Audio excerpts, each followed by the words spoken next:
इंसानियत के दुश्मन है दहशतगर्द, यह कहना है सैयद सलमान चिश्ती का। नमस्कार साथियों, स्वागत है आपका आजाद आवाज यूपी 53 पर और आप सुन रहे हैं प्रवीण कुशवाहा को। हजरत बाबा मुबारक खान शहीद के आस्थाने के लिए रिवायती सरकारी चादर व गागर में बड़ी संख्या में दूर दराज से बाबा के अकीदतमंद लोग शामिल हुए, जिसमें महिला, पुरुष, बच्चे व बुजुर्ग चादर के साथ बड़े ही अदबो एहतराम के साथ चलते रहे। सरकारी चादर में घोड़ा, बग्गी, बैंड बाजा, रंग बिरंगी लाइटें के साथ आधुनिक करे भी शामिल रहे। सैयद सलमान चिश्ती के स्वागत के लिए जगह जगह मंच लगाए गए थे, जहां पर सूफी अंदाज में उनका फूलों की वर्षा करके इस्तकबाल किया गया।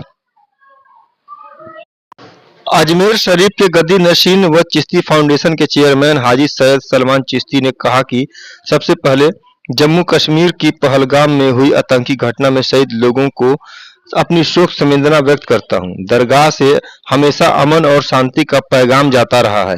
आज इस पैगाम को लेकर गुरु गोरक्षनाथ की धरती पर अमन का संदेश लेकर आया हूं। दरगाह मुबारक खान शहीद के अध्यक्ष इकरार अहमद के दावतनामे पर गोरखपुर आया हूं और यहां से मुल्क में अमन और शांति के लिए दुआ भी की गई है और दरगाह पर अजमेर शरीफ की तरफ से चादर भी पेश किया जाए।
आदाब, सलाम, नमस्कार और बहुत बहुत दुआओं के साथ हाजी सैयद सलमान चिश्ती गद्दी नशीन दरगाह अजमेर शरीफ और चेयरमैन चिश्ती फाउंडेशन। सबसे पहले गोरखपुर में जो हमारी पहले यहाँ पे एक विज़िट है, यहाँ पे जो एक तारीख़ी उर्स यहाँ पे हो रहे हैं हज़रत मुबारक खान शहीद सरकार की जो आस्थाना है कदीमी, जहाँ पे हर धर्म के लोग आपस में प्यार मोहब्बत से मिलते हैं और बारगाह गरीब नवाज अजमेर शरीफ से जहाँ से हमारा ताल्लुक़ है और 800 साल से जो हम वहाँ पे सेवादार हैं, खिदमतगुज़ार हैं, हमारे मुल्क हिंदुस्तान भारत देश के लिए अमन, एकता, इत्तेहाद की दुआ करते हैं। और इस उर्स मुबारक के ऊपर सबसे पहले हम श्रद्धांजलि अर्पित करते हैं। अभी हाल ही में जो एक ऐसा सानिया हुआ है पहलगाम कश्मीर में, जो वहाँ पे मौजूद थे उनके ऊपर बर्बरता से अटैक हुआ, उनके जिन लोगों की उसमें जानें गई हैं उनको हम श्रद्धांजलि अर्पित करते हैं। उनके घर के तमाम लोगों के लिए सब्र की दुआ करते हैं और जो लोग भी उसमें घायल हुए हैं उनको सेहत मिले, उनकी तंदुरुस्ती बने, ये हम दुआ करते हैं। और हमारे भारत देश से भी हम हुकूमत से भी अपील करते हैं कि हमारे भारत में कहीं भी ऐसे अगर दहशतगर्दी के वाक़या होते हैं उसको निस्त नाबूद किया जाए। और इसके साथ साथ दुनिया के जितने लीडर्स हैं, वर्ल्ड लीडर से भी हम अपील करते हैं गोरखपुर की ज़मीन से कि जहाँ भी दहशतगर्दी हो, उसके ऑर्गेनाइजेशंस हो, उसको संरक्षण देने वाले जो भी ऑर्गेनाइजेशन हो उसको निस्त नाबूद किया जाए। तो अमन की दुआ के साथ, मोहब्बत की दुआओं के साथ उर्स की मुबारकबाद के साथ गोरखपुर के तमाम शहरवासियों को 140 करोड़ देशवासियों के साथ हम दुआ करते हैं कि हमारे मुल्क भारत में हमेशा प्यार मोहब्बत की सदाएं बुलंद होती रहें और जो गरीब नवाज अजमेर शरीफ दरबार का जो पैगाम है 800 साल से कि मोहब्बत सबसे और नफ़रत किसी से नहीं, उसी पैगाम को यहाँ पे गोरखपुर के वासियों के साथ साझा करने आए हैं। सबकी दुआएं कबूल हों। देखें, इस्लाम में कुरान शरीफ में आयत है कि एक बेगुनाह इंसान का कत्ल करना ऐसा है कि जैसे पूरी इंसानियत का कत्ल करना। तो हमने जो अजमेर शरीफ में भी हमारा एक जो वहाँ से हमने मैसेज और वहाँ से प्रेस कॉन्फ्रेंस के अंदर जो हमने रिलीज़ करा था वो यही है कि ये जो अटैक है ये सिर्फ इंसानी भारतीयों पे नहीं बल्कि पूरी मानवता इंसानियत के ऊपर ये अटैक है। और जिन लोगों ने भी इसमें जो अटैक करा है ना तो किसी धर्म से इनका ताल्लुक़ है ना इंसानियत से ताल्लुक़ है, ये हैवान लोग हैं, ये हैवानियत के ऊपर उतरे हैं। जिस तरीके से वहाँ पे आइडेंटिफाई करके नाम पूछ के और धर्म पूछ के वहाँ पे जो अटैक किए गए ये इंसानियत के बिल्कुल ख़िलाफ़ है और ऐसे लोगों को सख्त से सख्त सज़ा मिलनी चाहिए ताकि दोबारा कहीं भी दुनिया के अंदर इस तरह की बर्बरता नज़र ना आए और इंसानियत पे कोई हमला न कर सके। सरकार ने पाकिस्तानी सारे वीज़े को खत्म कर दिया, निरस्त कर दिया है, जबकि बहुत बड़े तादाद में जायरीन जो है पाकिस्तान से अजमेर शरीफ आते हैं। इस हालात में ऐसे अब आप क्या कह रहे हैं, उन जायरीनों के लिए क्या? देखिए, आम दिनों में तो इतनी बड़ी तादाद में नहीं आते हैं, लेकिन 140 करोड़ देशवासी हुकूमत के हर फैसले के साथ खड़े हैं।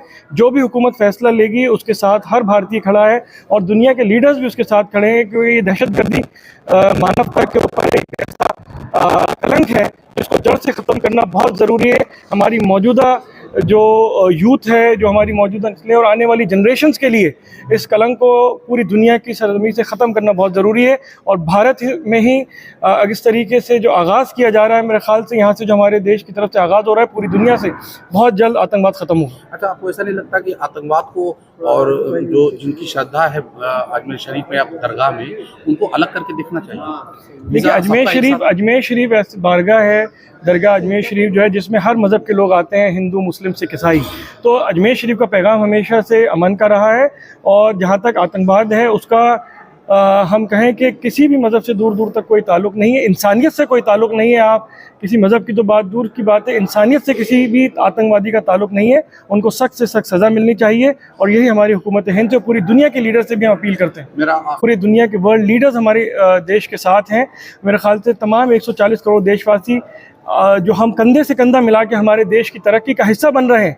कुछ ऐसे हमारे दुश्मन देश जो हैं उनको ये तरक्की पसंद नहीं आ रही है, हमें उनको मुंह तोड़ जवाब देना है। एक साथ कंधे से कंधा मिला के हमें खड़े रहना है और कहीं भी कोई भी इस तरीके से अगर सोशल मीडिया पे भारतीयों के अंदर आपस में अगर कोई ऐसे इत्तेफाकी पैदा करने की कोशिश करता है, उन सबको हमें मुंह तोड़ जवाब देना है कि हम एक हैं और एकता के साथ ही हम दहशतगर्दी को ख़त्म करेंगे। यही 140 करोड़ देशवासियों का संकल्प है, यही हमारी भारत सरकार का संकल्प है।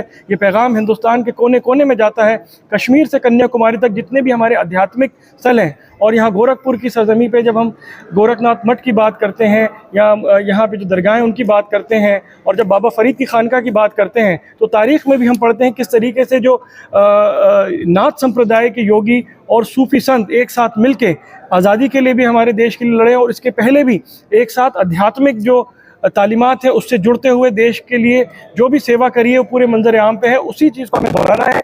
कोई भी सूफीज़्म को प्रमोट करने के लिए क्या?